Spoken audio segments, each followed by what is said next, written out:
आज के तारीख में हमारे देश में चल रहे हिंदी वर्सेस अन्य भाषाओं के विवाद से तो आप सभी अच्छी तरीके से परिचित ही होंगे। पर क्या ये विवाद सही है या गलत, और क्या ऐसा विवाद पहली बार हो रहा है या इसके पहले भी ऐसे विवाद हो चुके हैं? आइए जानते हैं। विश्व में भारत की पहचान diversity in culture and tradition, यानी हमारी संस्कृति और परंपरा में जो विविधता है उसकी वजह से की जाती है। अगर हम सबसे ज़्यादा भाषा बोलने वाले देशों की लिस्ट में देखें तो भारत का स्थान चौथे नंबर पर आता है। यही बात हमें फक्र भी कराती है। वैसे तो सनातन धर्म में कई देवी देवताएं हैं। हमारे देश में अलग अलग स्थानों में अलग अलग देवी देवताओं को वहाँ की वेशभूषा को मान देते हुए पूजा जाता है। तब तो हम राष्ट्र के टूटने की बात नहीं करते।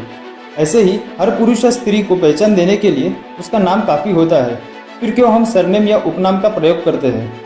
हम हिंदुओं में कहा जाता है अतिथि देवो भव। वैसे ही अगर कोई व्यक्ति किसी अन्य राज्य से सिर्फ घूमने की दृष्टिकोण से जाता है तो उसका हिंदी में वार्तालाप करना स्वीकार करना समझा जा सकता है।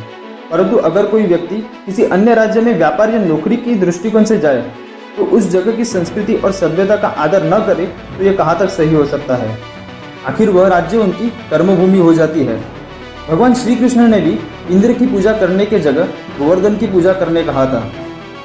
अब अगर देखा जाए तो महान संत जैसे संत ज्ञानेश्वर और संत तुकाराम महाराज जी ने मराठी यह भाषा को अमृत समान बताया है।